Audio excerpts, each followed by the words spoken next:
Hello दोस्तों, आप सभी का स्वागत है आपका अपने यूट्यूब चैनल शिक्षालय में। तो दोस्तों, आज की इस वीडियो में मैं आप लोग को अर्धवार्षिक परीक्षा यानी कि एस1 का दो आप लोग को मैथ का एग्जाम होने वाला है, उसका दोस्तों बीबीए क्वेश्चन लेके आ चुका है। एग्जाम की दृष्टि में काफ़ी इंपोर्टेंट क्वेश्चन सब है। उससे पहले अगर आप इस चैनल पर नए हो, चैनल को सब्सक्राइब नहीं किया तो सब्सक्राइब कर दीजिए और अपने सभी दोस्तों के साथ वीडियो भी शेयर कर दीजिए ताकि उन्हें भी इस वीडियो का लाभ मिल सकेगा। तो चलिए आज की इस वीडियो को शुरू करते हैं। तो दोस्तों, सबसे पहले हम लोग ऑब्जेक्टिव की ओर बढ़ते हैं और ऑब्जेक्टिव का पहला प्रश्न देख लीजिए। पहला प्रश्न है, निम्नलिखित में से कौन सी संख्या अप्रिमेय नहीं है। अप्रिमेय नहीं है यानी कि वो बोला हम लोग को परिमेय संख्या को देखना है। तो कौन बोला परिमेय संख्या है? पाई। याद रख लीजिए, पाई एक अप्रिमेय संख्या है। तो ये वाला नहीं होगा। रूट टू भी अप्रिमेय संख्या है। रूट 3 भी अप्रिमेय है, किंतु रूट 4/√9 यानी कि रूट 4/√9 ये वाला हम लोग को क्या है? परिमेय संख्या है। क्या है कि 4 का रूट तोड़ेंगे तो 2 आएगा और 9 का रूट तोड़ेंगे तो 3 आएगा। 2/3 आया यानी कि एक कैंसर हो जाएगा, हम लोग को डी नंबर होगा और रूट 4/√9 होगा। दूसरा प्रश्न देख लीजिए। दूसरा प्रश्न पूछा गया है 2+√3 और 2-√3 का सरलतम रूप इनमें से कौन सा होगा। इसको हम लोग को सरल करना है। तो सबसे पहले यहाँ देख लीजिए, इसको फॉर्मूला है a+b और a-b। a+b और a-b बराबर फॉर्मूला होता है a² - b² यानी कि a² माइनस बी का स्क्वायर होगा रूट 3 का स्क्वायर, 2 का स्क्वायर होगा 4 माइनस स्क्वायर और रूट रहने से काटा जाता है। तो 4 से 3 घटेगा, 1 आएगा। ऑप्शन नंबर ए इसका राइट आंसर होगा। 2 का आंसर होगा ऑप्शन नंबर ए। 3 नंबर प्रश्न देख लीजिए। 3 नंबर प्रश्न है, निम्नलिखित पदों में से कौन त्रिपद है? 3 पद वाला सिलेक्ट करना है। ये आप लोग को एक पद है, ये भी एक पद है, ये आप लोग को एक और एक 2 पद है। आप लोग को लास्ट वाला क्वेश्चन देख लीजिए, यहाँ पे 1 2 3 3 पद है। तो ऑप्शन नंबर डी इसका राइट आंसर हो जाएगा। अगला प्रश्न 4 नंबर प्रश्न देख लीजिए। 4 नंबर प्रश्न है, बहुपद 5x - 4x² + 3 में x बराबर 0 तो मान क्या होगा। तो हम लोग को क्वेश्चन है 5x - 4x² + 3 में x का मान कितना बैठाना है? 0। जहाँ x है वहाँ बैठा देते हैं 0 - 4, यहाँ x है 0 बैठा देते हैं। 0 का स्क्वायर +3, 5 0 गुना होगा तो 0, 4 0 0, यहाँ पे +3 आ जाएगा। 0 0 कट गया तो हम लोग को 3 बचा। तो 3 ऑप्शन नंबर सी में है। तो 4 का आंसर हो जाएगा सी नंबर 3। अगला 5 नंबर प्रश्न देख लीजिए। बिंदु 8, -9 किस चतुर्थांश में स्थित है? तो आप लोग को इस प्रकार से ग्राफ होता है। यहाँ x होता है, यहाँ x डैश होता है, नीचे y और यहाँ पे y डैश। सबसे फास्ट वाला को बोलते हैं चतुर्थांश नंबर 1, इसको 2 बोलते हैं, इसको चतुर्थांश नंबर 3 और इसको 4। तो यहाँ हम लोग को कोऑर्डिनेट होता है प्लस प्लस और यहाँ होता है हम लोग को माइनस प्लस, और चतुर्थांश नंबर 3 में होता है माइनस माइनस, और यहाँ होता है आप लोग का कोऑर्डिनेट प्लस माइनस। तो यहाँ देख लीजिए, हम लोग को क्या बोला है? फर्स्ट में प्लस है, सेकंड में माइनस है। तो किस में है? चतुर्थांश नंबर 4 में है। इसका राइट आंसर होगा। अगला 6 नंबर प्रश्न देख लीजिए। 6 नंबर प्रश्न है, मूल बिंदु का नियमांक इनमें से कौन होगा। माने मूल बिंदु का मान क्या होगा? इसको बोलते हैं मूल बिंदु। यहाँ पे होता है जो बीच वाला बिंदु होता है ना, यही होता है मूल बिंदु। मूल बिंदु का निर्देशांक होता है 0,0। तो 6 का आंसर हो जाएगा ऑप्शन नंबर डी होगा।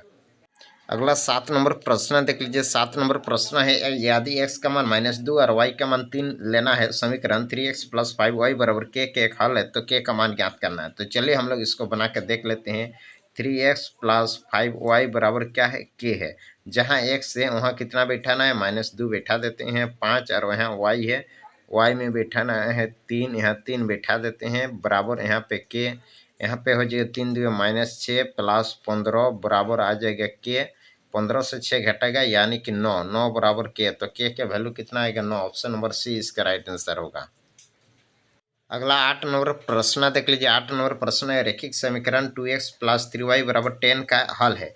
तो दोस्तों, इसको आप लोग को जब भी इस प्रकार से क्वेश्चन दिया रहेगा 2x + 3y बराबर इतना का एक हल है, इसका हल है, मान लीजिए x में कुछ बैठाएंगे तो y का मान कुछ अलग आएगा। अगर वो x में 1 बैठाते हैं तो y में कुछ मान आएगा, 2 बैठाएंगे तो कुछ मान आएगा, 3 बैठाएंगे तो कुछ मान आएगा। इस प्रकार से हम लोग जितना संख्या बैठाते जाएंगे ना, उतना हम लोग का आंसर आता रहेगा। यानी कि आप लोग समझ सकते हैं, जब इस प्रकार का समीकरण दिया रहेगा ना, तो हम लोग को क्या होगा? अप्रमित रूप से अनेक हल होंगे। तो 8 का आंसर हो जाएगा सी नंबर। 9 नंबर प्रश्न देख लीजिए। 9 नंबर प्रश्न है, यूक्लिड द्वारा दी गई अभिधारणाओं की संख्या कितनी है? याद रख लीजिए, यूक्लिड ने अभिधारणाओं की संख्या 5 बताई है। तो 9 का आंसर हो जाएगा ऑप्शन नंबर बी 5।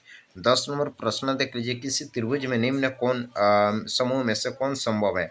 मतलब कोई एक त्रिभुज दिया गया है, यहाँ पे त्रिभुज दिया है, तो त्रिभुज में से किस त्रिभुज में हम लोग त्रिभुज बनाने सकते हैं। तो याद रख लीजिए त्रिभुज के तीनों कोनों का योग 180 होता है। तो तीनों का आप लोग जोड़ कीजिए और 180 आ रहा है तो वही वाला आंसर होगा। यहाँ पे हो जाएगा 70 और 20 90 90 और 18 8 170 हो रहा है। ये नहीं होगा, ये 50 और 7 120 और 60 120, हाँ ये वाला होगा। ऑप्शन नंबर बी इसका राइट आंसर होगा, 50 डिग्री 70 डिग्री और 60 डिग्री। अगला क्वेश्चन देख लीजिए। अगला क्वेश्चन है, इसको आप लोग को पी बाई क्यू के रूप में लिखना है। 0.477 के ऊपर एक बार का चिन्ह है, इसको पी बाई क्यू के रूप में लिखना है। तो किस प्रकार से लिख लीजिएगा? सबसे पहले माना कि 0.47 लिख लीजिएगा। एक्स बराबर यहाँ पर 7 के ऊपर बार का चिन्ह है, यानी कि साथ साथ बढ़ते जाएगा। इसको समीकरण 1 मान लीजिएगा। फिर क्या कीजिएगा, यहाँ एक तो संख्या के ऊपर बार का चिन्ह है तो 10 से गुना किया जाता है। अगर दो तो संख्या के ऊपर आता है तो 100, 3 से गुण रहता है तो 1000। तो यहाँ 10 से गुना करेंगे, इधर भी 10 से गुना करेंगे, इधर भी।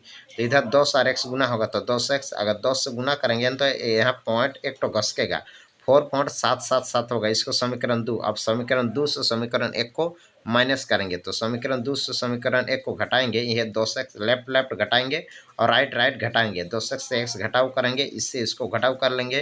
तो इस प्रकार से 2x से x घटाएगा 9x, इससे इसको घटाव होगा 4.3 आ जाएगा। x बराबर पॉइंट हटा लेंगे तो नीचे एक तो जीरो बढ़ेगा यहाँ, यानी कि 43 बटा हम लोग का 90 आंसर आएगा।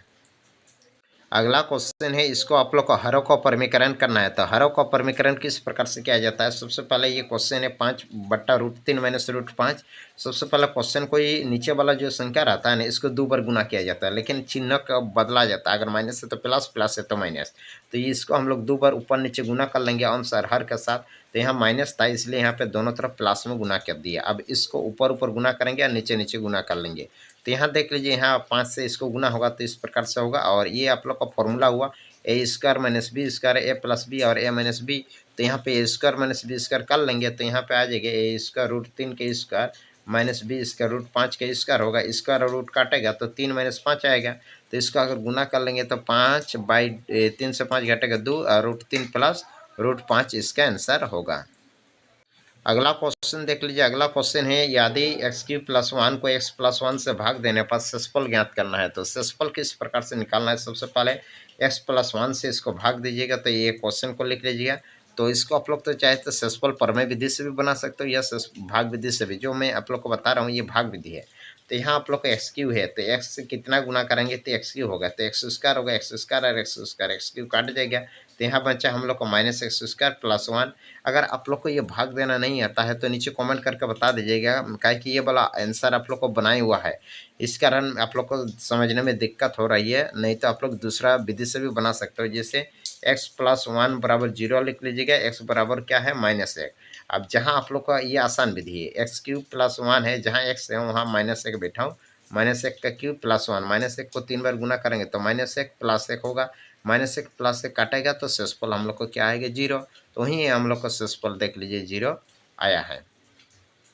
आगे लास्ट क्वेश्चन है, गुणनखंड ज्ञात कीजिए। तो गुणनखंड किस प्रकार से निकाल लीजिएगा? देख लीजिए 2x² + 7x + 3 इसका गुणनखंड निकालना है। तो सबसे पहले आप लोग को यहाँ पे 2 गुना करने से 3 दूए 6 और जोड़ घटा करने से 7x आना है। तो यहाँ हम लोग 6 और x माने 6 और x गुना करेंगे तो 6x होगा और 6 और x जोड़ होगा तो 7x। अब इन दोनों के बीच क्या किया जाएगा ना, कॉलम कॉमन लिया जाएगा। यहाँ पे x कॉमन आ जाएगा, यहाँ पे क्या होगा 2x जोड़ 1। यहाँ इन दोनों के बीच कॉमन लेंगे तो 3 कॉमन आ जाएगा 2x जोड़ 1।